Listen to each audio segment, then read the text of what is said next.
Welcome to Deep Dive with Charlie Murray. In this web series, we've been inspired by John Turpin and James from Source Cinema, and they're helping me to come up with some ideas to make some engaging content for you guys. So we've created a 10-part series called Deep Dive, where we're going to go into everything that goes into my training, all my nutrition, sleep hygiene, strength and conditioning, cross-training, race prep, everything that goes around being a professional athlete and racing for Specialized. So stay tuned, enjoy, let us know any questions you have about training. If you think we missed something or there's something you really want us to cover, please drop it in the comments and we'll try and include that in one of our episodes. And yeah, we're going to go through the 10 episodes now. We're going to explain exactly how it works. Okay, what we've done here is we've set a 2-minute timer. So I'm going to go through each of the 10 episodes, give you 2 minutes of what's happening in each one, and then we'll move on to the next one and you'll basically have a overview of the whole series and a little bit of tips and tricks that come along with this video. First episode, which you're watching right now, is the introduction. We're basically launching this new concept, which is the deep dive. So thank you for tuning in already. Please hit the subscribe button if you can, because that will make a huge difference to our media and our reach. And then we will try and bring more and more of this really interesting content to you guys so you can learn more about your own fitness and training, and also about what I do to hopefully help you in your sports.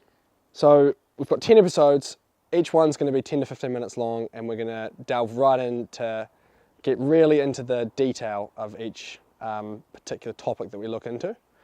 So yeah, don't worry if this doesn't cover what you need to know. Just go and find the episode that you're actually interested in and watch that. Don't feel like you have to watch all 10, just find the ones that suit you best and watch those.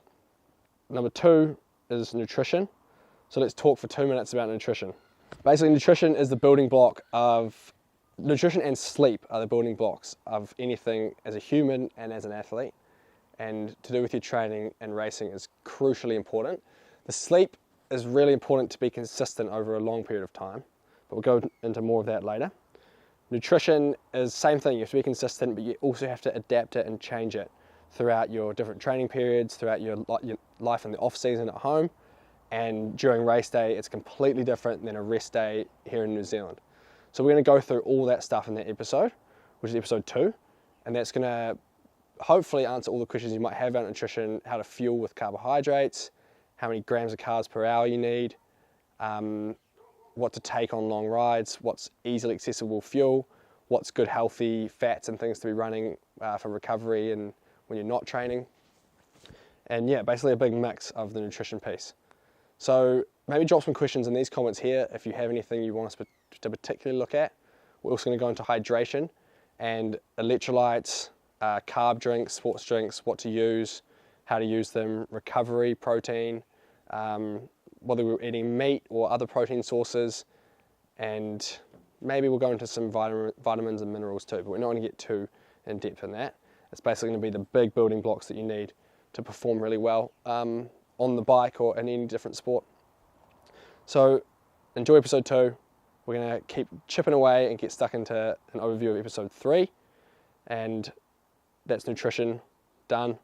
The link for nutrition will be put below once the nutrition episode comes out, or just stay tuned and subscribe and you'll see it pop up. So we're resetting our timer now, and this is the training overview. So episode 3 is going to be a training overview. I'm going to talk about how many hours I spend a week on the bike, how that training shifts throughout the year.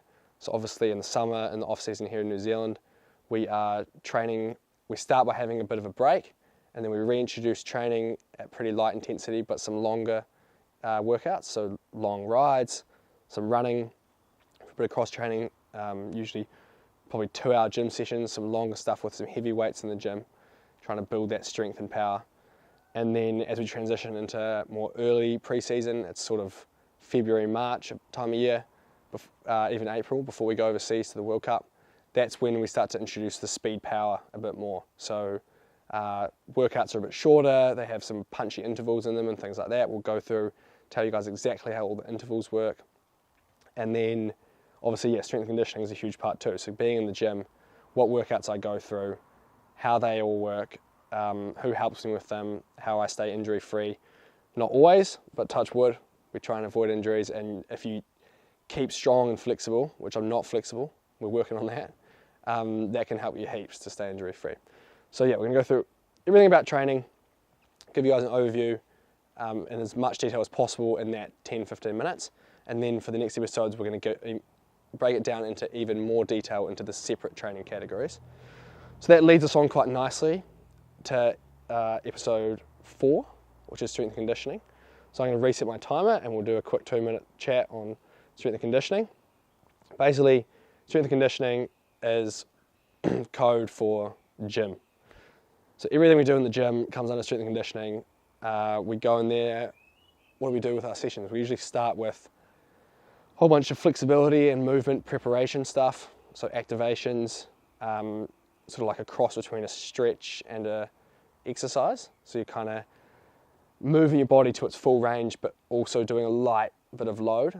And then once we've done that prep and set up, which usually takes about half an hour, then we get stuck into the more focused exercises targeting particular muscle groups with heavy weights. So to give a few quick numbers, I think I try and hit a max 1RM back squat of 2 times body weight. So it's sort of 150 to 160 kg depending on how I'm going. I think my best ever is 155. Hopefully we'll get up to 160 this off season, we'll see. It's easier said than done. And then bench press, I'm trying to get up to 100, but I think my 1RM at the moment is 90 or 95. We'll have to double check that in episode 4. But yeah, so those are my rough numbers in the gym. We focus a lot on that. We also focus on pull-ups, do weighted pull-ups as well. We start with low reps and then build the reps as we go throughout the building period of the off season. And strength and conditioning happens most during the off season, and then as we get into the season, it sort of slows down a little bit, and we focus on just getting 1 or 2 sessions a week instead of 3 or 4, and those sessions are shorter too. But it's just to keep maintaining that form, not really adding any strength, just maintaining. So yeah, episode 4 is going to be a banger. We're going to have all that info about strength and conditioning in there for you guys. Same again, ask any questions if you want us to answer anything in particular. We have another timer, so we're going to keep punching through and get on to the next topic, which must be on-bike fitness. Episode 5, on-bike fitness. That's also going to be a really interesting one for you guys. How many hours a week I spend on the bike? I mean, usually a big week would be 20 hours on the bike, but often it's less, often it's 15, with a couple of hours of gym, a couple of hours of running sort of thing. 10 to 15 on the bike, and then 5 to 10 of cross training. But it changes, so we'll give you guys some insights into that. We'll go into the training peaks, see what I've been doing previous weeks, have a little look at that, share some stats and data with you guys. On-bike fitness, same thing, it changed throughout the year, but yeah, we start by doing really long rides, sort of like 4 to 5 hours on the road bike or the mountain bike. Going all day, going in zone 2, which is usually, depending on your heart rate zones, everyone's different, everyone's age is different, everyone's fitness level is different, so don't judge this too much. But personally, my heart rate spans from about 40 beats up to 199, usually not 199, usually 192 is sort of my max, but I have tested 199 a few months ago, so we have to say that as a max, even though I never get there. Let's say 40 to 190-ish is my range.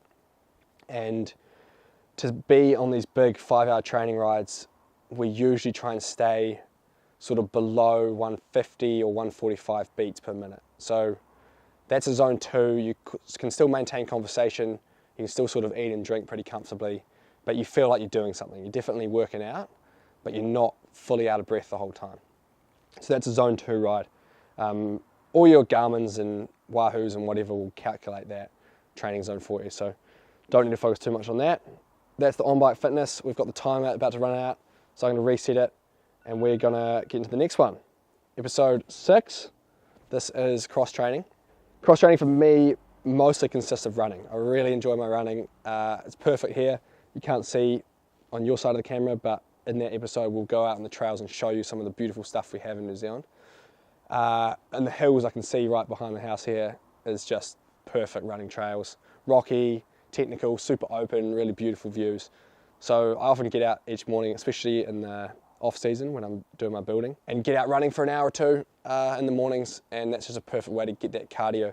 Basically, an hour of running often equates to 2 hours of zone 2 riding, just because you're using your whole body, your blood's flowing a bit more. So yeah, so running's a really good sort of zone 2. It's actually quite hard to stay in zone 2 though because of that. But if you can stay in zone 2 and get out for an hour, that's almost like doing a 2-hour road ride. So it's quite a good way to get those hours in, get that cardio fitness up, and all your body processes start working better with that. Other cross training is a little bit of kayaking. Really enjoy my sea kayaking, so get out on the kayak a bit. It's pretty good for the back. You do a bit of a twisting motion, so it's also good for a bit of movement. And then surfing as well is also a great one. We've actually got a helicopter flying over. Hopefully not the search and rescue, so apologies if you can hear that. But yeah, so the kayaking and the surfing is really good. The surfing is quite good for the sort of the back and the shoulders, opening it up. You usually on a bike, we're spending a lot of our time sort of hunched over like this, riding, putting power through the legs, so it brings everything in. So for surfing, it's the opposite. You're lying flat on your surfboard, obviously your legs are extended and your shoulders are back and your arms are reaching back, and it's really good for sort of counteracting that imbalance we get from riding. So really love the surfing. Don't do too much. Not very good. Not like Jack Moyer, he's an expert, but definitely get out and do some of that surfing, even just for paddling around is really good for the body.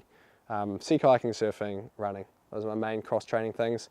Do a little bit on the motorbike too. Not as much as I'd like this off season, just been busy with other stuff, but motorbike's mint because on the motorbike you actually, you're getting pulled by the bike, pulling on the bars, whereas a mountain bike you're pushing, you're doing a push-up position on a mountain bike, whereas on the motorbike you're constantly on the power getting pulled off the back, so you have to do heaps of pulling and gripping with your legs. So it's a completely different muscle group, but same two-wheeled machine or similar two-wheeled machine to your mountain bike. So yeah, that's epic for learning bike skills.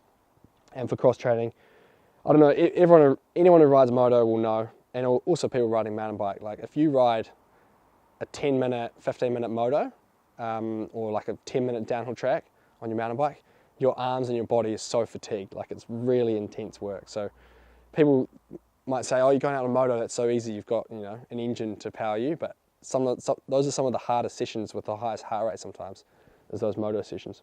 Episode 7 is stretching and mobility. We won't go into too much detail on this, but yeah, it's obviously really key for injury prevention especially, and for recovering from old injuries, niggles, staying on top of things. Like I said before, a couple of minutes ago, you would have heard me talking about the bike position that we are sitting in, which is that sort of forward position. Your hands are in front of you, your legs are bent, or your hips are bent especially, and you tighten up through the front of your legs, through the hip flexor, through the abdomen. You really tighten up, and that can make you quite imbalanced. It pulls you back out of kilter, and then it makes your shoulders have to sort of bend in a certain way to counteract that. So pretty important to get stuck into the stretching early. I wish I'd done more of it in the last few years than I have, but better late than never. We're getting pretty serious on it this year. So stretching and mobility is a key one.